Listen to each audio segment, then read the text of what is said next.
നല്ല വചനം പേജിലൂടെ നാം പഠിച്ചുകൊണ്ടിരിക്കുന്ന രക്ഷയുടെ ഭദ്രത സത്യമോ മിഥ്യയോ എന്ന ഉപദേശ വിഷയത്തിന്റെ 10ാമത്തെ എപ്പിസോഡിലേക്ക് എല്ലാ മാന്യ പ്രേക്ഷകർക്കും സ്വാഗതം. കഴിഞ്ഞ 9 എപ്പിസോഡുകളിൽ കൂടി ദൈവവചനം നമ്മുടെ ആത്മരക്ഷയും അതിന്റെ ഭദ്രതയും സംബന്ധിച്ച് എന്താണ് പഠിപ്പിക്കുന്നത് എന്നുള്ളതാണ് നാം കണ്ണശ ചിന്തിച്ചുകൊണ്ടിരുന്നത്. ഇന്ന് നമ്മൾ പഠിക്കാൻ പോകുന്നത് നമ്മുടെ രക്ഷ ഭദ്രമായിരിക്കുന്നതിന്റെ കാരണം രക്ഷയുടെ സ്വഭാവം നിത്യമായതുകൊണ്ടും നിത്യത ഇടയ്ക്ക് വെച്ച് മുറിഞ്ഞു പോകാൻ സാധ്യതയില്ലാത്തതുകൊണ്ടും എന്നുള്ള വിഷയമാണ്. നമ്മുടെ രക്ഷയ്ക്ക് വിശുദ്ധ വേദപുസ്തകം നൽകുന്ന വിശേഷണം നിത്യരക്ഷ എന്നാണ്. ഒരു പാപി രക്ഷിക്കപ്പെട്ടാൽ അവൻ രക്ഷിക്കപ്പെട്ടിരിക്കുന്നത് 6 മാസത്തേക്കോ 2 കൊല്ലത്തേക്കോ 6 കൊല്ലത്തേക്കോ അല്ല. അവന്റെ ഒരായുസിലേക്ക് മാത്രമല്ല, നിത്യമായി അവൻ രക്ഷിക്കപ്പെട്ടിരിക്കുകയാണ്. എബ്രായർ 5:9 പറയപ്പെടുമ്പോൾ രക്ഷിക്കപ്പെടാത്തവരുടെ ശിക്ഷ നിത്യമാണെന്ന് പറയുന്ന പോലെ രക്ഷിക്കപ്പെട്ടവരുടെ രക്ഷയും നിത്യമാണ് എന്ന് നമുക്ക് നിസ്സംശയം മനസ്സിലാക്കുവാൻ സാധിക്കും. രക്ഷിക്കപ്പെടാത്തവർക്ക് ലഭിക്കാൻ പോകുന്ന ശിക്ഷ ഒരിക്കലും രക്ഷപ്പെടാൻ കഴിയാത്തത് ആയിരുന്ന പോലെ രക്ഷിക്കപ്പെട്ടവർക്ക് നൽകപ്പെട്ടിരിക്കുന്ന രക്ഷ ഒരിക്കലും ഉപേക്ഷിക്കാൻ കഴിയാത്തത് ആകുന്നു എന്ന് ദൈവം പറയുന്നു. നിത്യത ഇടയ്ക്ക് വെച്ച് മുറിഞ്ഞു പോകാൻ സാധിക്കാത്ത ഒരനുഭവമാണ്. വിശ്വാസി ഒരു പാപി രക്ഷിക്കപ്പെട്ടപ്പോൾ ലഭിച്ച ജീവൻ നിത്യജീവനാണെന്ന് വിശുദ്ധ വേദപുസ്തകം വ്യക്തമായി നമ്മെ പഠിപ്പിക്കുന്നു. യോഹന്നാൻ 3:16 തന്റെ ഏകജാതനായ പുത്രനിൽ വിശ്വസിക്കുന്ന ഏവനും നശിച്ചു പോകാതെ നിത്യജീവൻ പ്രാപിക്കേണ്ടതിന് ദൈവം അവനെ നൽകുവാൻ തക്കവണ്ണം ലോകത്തെ സ്നേഹിച്ചു. യോഹന്നാൻ 3:33 പുത്രൻ ഉള്ളവന് നിത്യജീവനുണ്ട്, പുത്രൻ ഇല്ലാത്തവന് നിത്യജീവനില്ല, ദൈവക്രോധം അവന്റെ മേൽ വസിക്കുന്നതേ ഉള്ളൂ എന്ന് വായിക്കുന്നു. യോഹന്നാന്റെ സുവിശേഷത്തിലും മറ്റെല്ലാ സ്ഥലങ്ങളിലും നമ്മുടെ ആത്മരക്ഷയെക്കുറിച്ച് പരിശുദ്ധാത്മാവ് പറയുന്ന എല്ലാ ഭാഗത്തും നമ്മുടെ രക്ഷ നിത്യമാണെന്ന് വളരെ വ്യക്തമായി സംസാരിക്കപ്പെട്ടിട്ടുണ്ട്. നിത്യത എന്ന് പറഞ്ഞാൽ ആദിയും അന്തവും ഇല്ലാത്ത അവസ്ഥയാണ്, ആദ്യന്ത വിഹീന അവസ്ഥ. ദൈവം നിത്യനാന്ന് പറഞ്ഞു കഴിഞ്ഞാൽ ദൈവത്തിന് ആദിയുമില്ല അന്തവുമില്ല എന്നാണ് അർത്ഥം. ഭൂമിയിലുള്ള അല്ലെങ്കിൽ ഈ പ്രപഞ്ചത്തിലുള്ള എല്ലാറ്റിനും ആദിയുമുണ്ട് അന്തവുമുണ്ട്. കാലം, സമയം, യുഗം എന്നിവ ആദ്യ അന്ത്യത്തോടു കൂടിയ അനുഭവങ്ങളാണ്. ഇപ്പൊ കാലത്തിനും സമയത്തിനും യുഗത്തിനും എല്ലാം ആരംഭമുണ്ട്, അതിനെല്ലാം അവസാനവും ഉണ്ട്.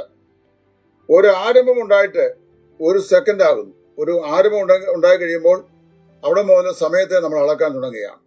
ഉദാഹരണം പറഞ്ഞു കഴിഞ്ഞാൽ 60 സെക്കൻഡ് ചേർന്ന് 1 മിനിറ്റ്. ഇതൊരു പ്രാപഞ്ചിക സത്യമാണ്. ഇത് ലോകത്തിലെ 243 രാജ്യങ്ങളിലും 60 സെക്കൻഡ് ചേർന്നാൽ 1 മിനിറ്റാണ്. സമയത്തിന്റെ സോൺ സംബന്ധിച്ച് ഭൂമിയുടെ കറക്കവും ത്തോട് ബന്ധപ്പെട്ട് ടൈം സോണുകൾ വ്യത്യാസം ഉണ്ടാകാം, പക്ഷേ സമയത്തിന്റെ കാൽക്കുലേഷന് ഒരു വ്യത്യാസം ഉണ്ടാവുകയില്ല.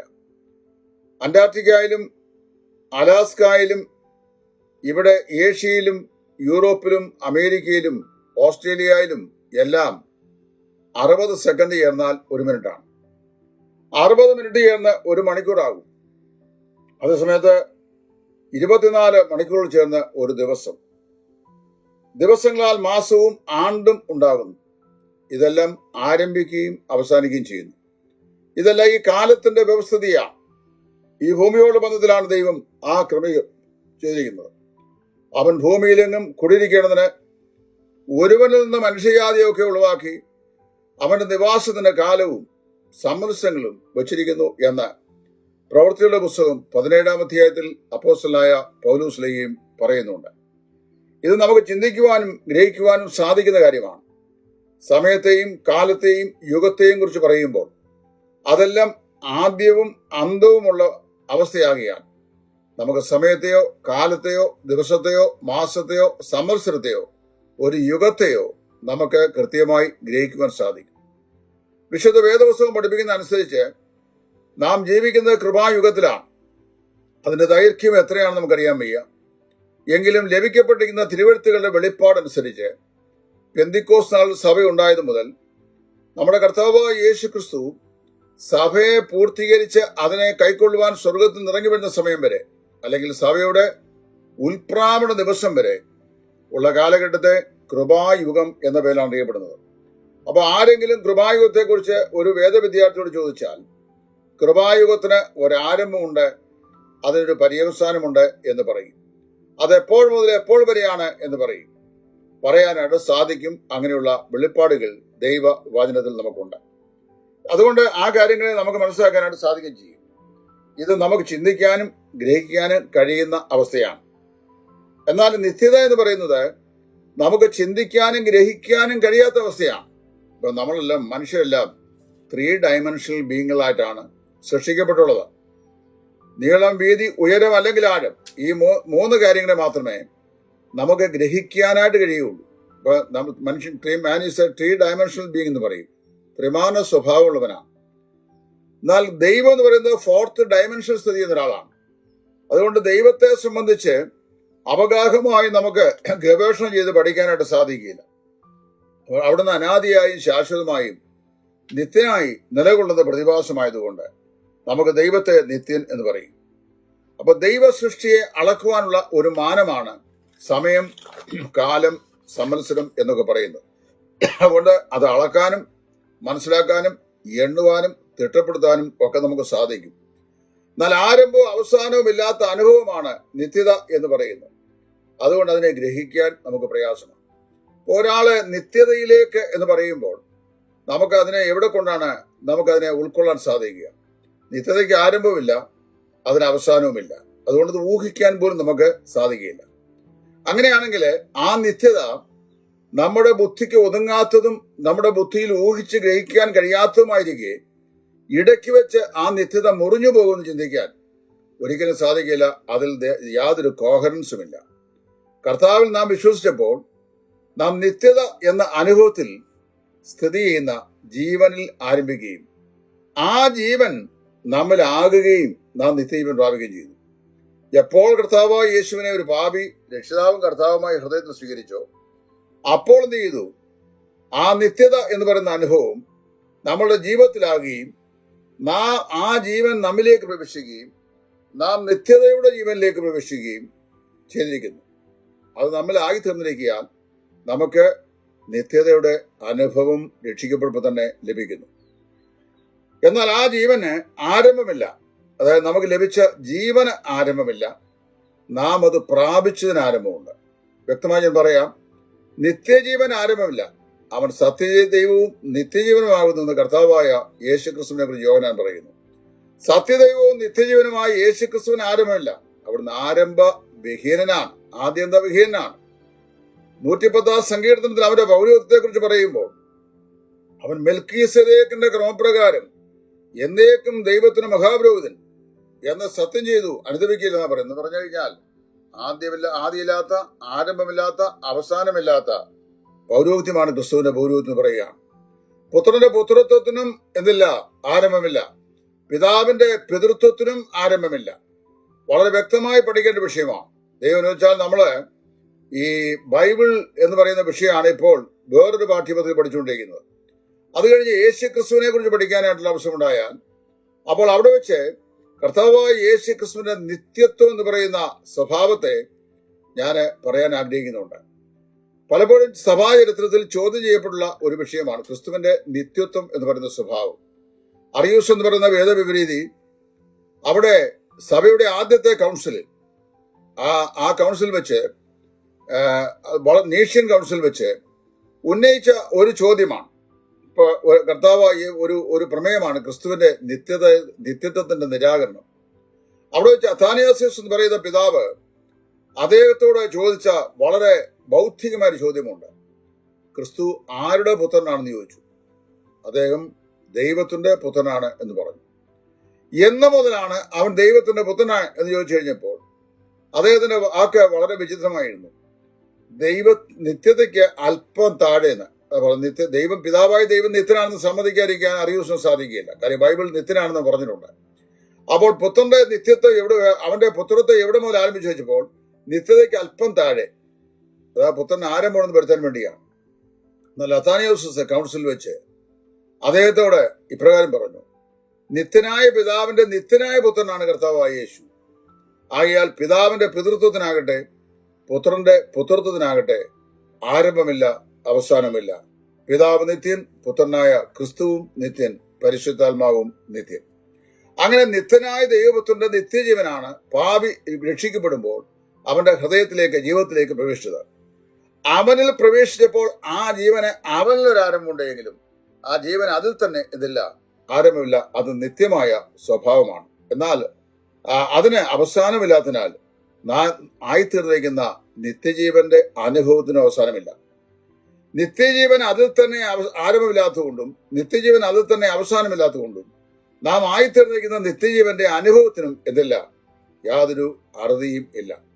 അത് നിത്യമാണെന്ന് പറഞ്ഞിരിക്കുന്നതിനാൽ ഗ്രഹിക്കുവാൻ നമുക്ക് പ്രയാസമാണെങ്കിലും അങ്ങനെ വിശ്വസിക്കുകയും സ്വീകരിക്കുകയും ചെയ്യുവാൻ നാം നിർബന്ധരായിരിക്കുന്നു. കാരണം നിത്യനായ ദൈവം തന്റെ നിത്യ ജീവനെ സംബന്ധിച്ച് വേദപുസ്തകത്തിൽ അങ്ങനെയാണ് പ്രസ്താവിച്ചിട്ടുള്ളത്. നിത്യജീവനെ നിത്യന്റെ ജീവനെന്നും നാം നിത്യനോട് ചേർന്നിരിക്കുമ്പോൾ നമ്മളത് വ്യാപരിക്കുകയും നിത്യനോട് അകലുമ്പോൾ അത് നമ്മളിൽ നിന്ന് പുറപ്പെട്ടു പോവുകയും ചെയ്യുന്നുവെന്നും കുബുദ്ധിയോട് പറയുകയും പഠിപ്പിക്കുകയും ചെയ്യുന്ന ഒരു വിഭാഗം ആളുകളുണ്ട്. ദൈവത്തോട് ചേർന്നിരിക്കുക, അപ്പോൾ ആ നിത്യജീവൻ നമ്മൾ വസിക്കുന്നു. ദൈവത്തിൽ നിന്ന് നമ്മൾ അകന്നു പോയാൽ അല്ലെങ്കിൽ പിന്മാറിപ്പോയാൽ ഉടൻ തന്നെ ആ ബന്ധം വിച്ഛേദിക്കപ്പെടുന്നു എന്ന് പഠിപ്പിക്കുന്ന ഒരു വിഭാഗം ആളുകളുണ്ട്. എന്നാൽ ആ വിധമായ ചിന്ത യാതൊരു വിധമായ വേദാംശത്തിൽ നിന്നും നമുക്ക് ഗ്രഹിക്കുവാനായിട്ട് സാധിക്കുന്നില്ല. നാം ദൈവത്തിൽ നിന്ന് ജനിച്ചവരാണ്. എങ്ങനെയുള്ള ദൈവത്തിൽ നിന്ന്?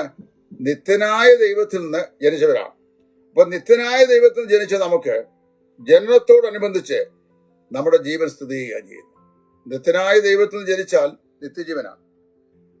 ദൈവം നിത്യനല്ലായിരുന്നെങ്കിൽ നമ്മുടെ ജീവനും താൽക്കാലികമായേനെ. അപ്പൊ നിത്യനായ ദൈവത്തിൽ നിന്ന് നിത്യജീവനാൽ ജീവൻ പ്രാപിച്ചു നാം നിത്യജീവ സ്വഭാവം ഉള്ളവരാണ്. അപ്പൊ ജനനത്തോടനുബന്ധിച്ച് ജീവൻ നമ്മിലേക്ക് പ്രവേശിക്കുകയും വീണ്ടും ജനനത്തിന് കാരണവും വീണ്ടും ജനന ആളത്വത്തിന്റെ സ്ഥിതിത്വവും നിത്യജീവനാണ്. നമ്മുടെ വീണ്ടും ജനനത്തിന്റെ കാരണവും നിത്യമാണ്. വീണ്ടും ജനനത്താൽ ലഭിച്ച ജീവനും നിത്യസ്വഭാവമുള്ളതാണ്. വീണ്ടും ജനനവും ജനനാവകാശവും മാറുന്നതായി യാതൊരു തിരുവെഴുത്ത് ഭാഗങ്ങളും നമ്മെ ഇന്ന് വരെ പഠിപ്പിച്ചിട്ടില്ല. ഒരാൾ വീണ്ടും ജനിച്ചാൽ ആ ജനിച്ച ആളുടെ വീണ്ടും ജനന അവകാശം, അവന് ലഭ്യമായ നിത്യജീവൻ അവൻ നഷ്ടപ്പെടുന്നതായി ഒരു വേദഭാഗവും ഒരിടത്തും പറയുന്നില്ല. ഒരു പിതാവിൽ നിന്ന് ജനിച്ച മകൻ അവൻ അപ്പനിൽ നിന്ന് വേർപെട്ടു പോയാലും, എന്ന് പറഞ്ഞാൽ അകന്നു പോയാലും, അപ്പനോട് സഹിത്വമില്ലാത്തവനായി മാറിയാലും അപ്പനിൽ നിന്ന് അവനെ പ്രാപ്യമാക്കിയ ആ ജീവൻ നശിക്കുന്നില്ല. അപ്പോഴും അപ്പന്റെ മകനാണ് അവൻ. കൂട്ടായ ഫെലോഷിപ്പ് അകന്നില്ലാതെ പോയി എന്ന് മാത്രമേ ഉള്ളൂ. എന്നാൽ ദൈവത്തിൽ നിന്ന് അത് താൽക്കാലികമായ ജീവന, കിടന്ന ബീജത്താലുള്ള ജന്മമാണ്. അതിന് പോലും എന്ത് ചെയ്യുന്നില്ല, അപ്പനിൽ നിന്ന് അകന്നു പോയാൽ പോലും മാറ്റം വരുന്നില്ല. അങ്ങനെയെങ്കിൽ നിത്യനായ ദൈവത്തിന്റെ നിത്യജീവനിൽ നിന്ന് വീണ്ടും ജന്മം പ്രാപിച്ച് നിത്യജീവൻ പ്രാപിച്ച ദൈവമക്കളായ നാം ഒരു പിന്മാറ്റം സംഭവിച്ചാലും നമ്മുടെ ജീവന്റെ സ്വഭാവത്തിന് യാതൊരു മാറ്റവും വരുന്നില്ല. ഒരു ഇലക്ട്രിസിറ്റി ലൈനിനോട് ഒരു ഇലക്ട്രിക് ബൾബ് ബന്ധിക്കപ്പെട്ടിരിക്കുമ്പോൾ അത് പ്രകാശിതമാകുന്നു. ആ ബന്ധം വിച്ഛേദിച്ചാൽ ആ ലൈറ്റ് വിളക്ക് കെട്ടുപോകുന്നു. അതുപോലെ അല്ല കർത്താവായ യേശു ക്രിസ്തു മുഖാന്തരം വീണ്ടും ജനന മുഖാന്തരമായി നമുക്ക് ലഭിച്ച നിത്യജീവൻ എന്ന് പറയുന്നത്. അതെന്തില്ല, നിത്യജീവൻ നമുക്ക് ഓൾറെഡി ഉള്ളതിനാൽ ജനനാത്മാവിന് മരണം ഭവിക്കുകയോ നിത്യജീവൻ വിട്ടുമാറുകയോ ചെയ്യുന്നില്ല.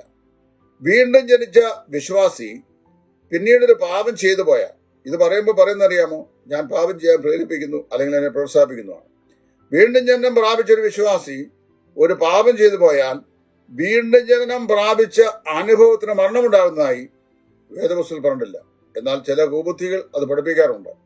ജഡത്തിന്റെ ചിന്ത മരണം, ആത്മാവിന്റെ ജീവൻ നിത്യജീവൻ തന്നെ എന്ന് പറയുന്നു. അപ്പോൾ നിങ്ങൾ ജഡത്തിൽ വിതയ്ക്കുന്നുവെങ്കിൽ നിശ്ചയമായും ജഡത്തിൽ നിങ്ങൾ നാശം കൊയ്യും. അത് ജഡത്തിന്റെ നാശത്തെക്കുറിച്ചാണ്. ശരീരത്തിൽ ജീവിച്ചുകൊണ്ട് പാപം ചെയ്യുന്ന ഒരു വിശ്വാസി പാപത്തിൽ തുടർന്നു പോയാൽ ആ ദൈവത്തിന്റെ ശിക്ഷയായ ജഡമരണം അല്ലെങ്കിൽ ദേഹിയുടെ മരണം അവന് സംഭവിക്കാം. അകാലത്തിൽ അവൻ ഭൂമിയിൽ നിന്ന് മാറ്റപ്പെടാം. എന്നാൽ അവന്റെ ആത്മാവിന്റെ ജീവൻ അവിടെ വെച്ച് മരിക്കുന്നതായി വേദപുസ്തകത്തിൽ ഒരു വാക്യം പോലും ഇല്ല. അതുകൊണ്ട് ഒരു ഇലക്ട്രിക് ലൈനും ഒരു ഇലക്ട്രിക് ബൾബുമായിട്ടുള്ള ബന്ധമല്ല വീണ്ടും ജന്മം പ്രാപിച്ച് നിത്യജീവൻ പ്രാപിച്ച ഒരു വിശ്വാസിയും നിത്യജീവനായ ദൈവവും തമ്മിലുള്ള ബന്ധം, അത് നിത്യനായ ദൈവവുമായുള്ള നമ്മുടെ ബന്ധമാണ്. അപ്പൊ ഒരു നിലയിലും നിത്യനായ ദൈവത്തോട് നാം പ്രാപിച്ച നിത്യജീവനും ആ ജീവന്റെ അനുഭവവും നമ്മിൽ നിന്ന് മാറുന്നില്ല. കാരണം അത് ജനനത്തോടുകൂടെ നമുക്ക് ലഭിച്ച ഒന്നാണ്. ആ വീണ്ടും ജനനത്തിന് പിന്നെ മരണം ഉള്ളതായി പറയുന്നില്ല. അവർ മരണം വിട്ട് നിത്യജീവനിലേക്ക് കടന്നിരിക്കുന്നു എന്നാണ് ദൈവം വായിക്കുന്നത്. നിത്യജീവൻ പ്രാപിക്കേണ്ടതിന് എന്ന് യോഹന്നാൻ 3:14 പറയപ്പെട്ടിരിക്കുന്ന വാക്യത്തിന്റെ ഗ്രീക്കിൽ പ്രയോഗത്തിന് തുടർമാനമായ നിലയാണ് സൂചിപ്പിക്കുന്നത്. തന്റെ ഏകജാതനായ പുത്രനിൽ വിശ്വസിക്കുന്ന ഏവനും നിത്യജീവൻ പ്രാപിക്കേണ്ടതിന് എന്ന് പറയുന്ന ഭാഗം തുടർമാനമായ ജീവൻ അല്ല. ഒരിക്കൽ പ്രാപിച്ചു, ഇടയ്ക്ക് വെച്ച് നിന്നു, പിന്നെയും പ്രാപിച്ചു, ഇടയ്ക്ക് വെച്ച് നിന്നു, പിന്നെയും പ്രാപിച്ചു, ഇടയ്ക്ക് വെച്ച് നിന്നു. ഇങ്ങനെ പോകുന്ന ഓൾട്ടർനേറ്റീവ് കറണ്ട് പോലുള്ള ജീവനല്ല, ഡയറക്റ്റ് കറണ്ട് പോലെയുള്ള, അത് മുറിയുന്നില്ല. ഓൾട്ടർനേറ്റീവ് കറണ്ട് അത് ഇങ്ങനെ മുറിഞ്ഞാ പോകുന്നതാണ് പറയുന്നത്. ഇലക്ട്രിക്കൽ എഞ്ചിനീയേഴ്സ് നോക്കിയാൽ അറിയാം. എന്നാൽ DC കറണ്ട് അത് ഡയറക്റ്റ് ഫ്ലോ ആണ്. അത് നമ്മൾ വായിക്കുന്നുണ്ട്. ജീവൻ പ്രാപിച്ച് തുടർന്നു പോകുക എന്ന സാരം, അതായത് കർത്താവായ യേശുക്രിസ്തു വിശ്വസിച്ച് നിത്യജീവൻ പ്രാപിച്ച് ആ ജീവനിൽ തുടർന്നു പോകുന്ന അനുഭവം. നിത്യത എന്ന പദം നമ്മുടെ രക്ഷ, നമ്മുടെ ജീവൻ, നമ്മുടെ വീണ്ടെടുപ്പ്, നമ്മുടെ മഹത്വം, നമ്മുടെ അവകാശം എന്നിവയുമായി ബന്ധപ്പെട്ടിരിക്കുന്ന ഒന്നാണ്. അതുകൊണ്ട് നമ്മുടെ ഭാവി ഭദ്രതയും മഹത്വവും കാണിപ്പാൻ അനേക പ്രാവശ്യം പുതിയ നിയമത്തിൽ നിത്യജീവൻ എന്ന പ്രയോഗം പറഞ്ഞിട്ടുണ്ട്. അക്ഷരപ്രകാരം ഈ സത്യത്തെ വിശ്വസിക്കുവാൻ ഓരോ വിശ്വാസിക്കും കർത്താവിന്റെ കൃപ വളരെ ആവശ്യമാണ്. രക്ഷയിൽ നിത്യജീവൻ കൂടി നാം പ്രാപിച്ചതുകൊണ്ട് ഒരു കാലത്തും യാതൊരു കാരണവശാലും നമുക്ക് ലഭിച്ച നിത്യജീവൻ നഷ്ടമാകുകയില്ല എന്ന് വേദപുസ്തകം എത്രയും തെളിവായി പറയുന്നു. പ്രിയമുള്ളവരെ, അതുകൊണ്ട് ഈ പാഠ്യപദ്ധതിയിൽ ഏതെങ്കിലും ബയാസുള്ള ഒരു പഠനം അവതരിപ്പിക്കുക എന്നതിനേക്കാൾ വിശുദ്ധ തിരുവെഴുത്ത് നമ്മുടെ ആത്മരക്ഷയെ സംബന്ധിച്ച് എന്താണ് പഠിപ്പിക്കുന്നത് എന്നുള്ളതാണ് ഞാനിവിടെ അവതരിപ്പിച്ചുകൊണ്ടിരിക്കുന്നത്. ഇത് കേൾക്കുവാനും ഗ്രഹിക്കുവാനും ഗ്രഹിച്ച് തദനുസരണമായി വിശ്വസിക്കുവാനും ആ വിശ്വാസം തുടരുവാനും ദൈവത്തിന്റെ പരിശുദ്ധാത്മാവ് എല്ലാ ബഹുമാന്യ പ്രേക്ഷകർക്കും സ്വർഗത്തിനുള്ള പ്രത്യേകമായ കൃപാകടാക്ഷം നൽകി സഹായിച്ച് അനുഗ്രഹിക്കട്ടെ എന്ന് പ്രത്യേകം പ്രാർത്ഥിക്കുന്നു. ദൈവം എല്ലാവരെയും അനുഗ്രഹിക്കട്ടെ. കർത്താവിന്റെ ശുശ്രൂഷയിൽ സുവിശേഷകൻ ടൈറ്റസ് ഫ്രം ഇടയാറുമുള്ള. Thank you. God bless U.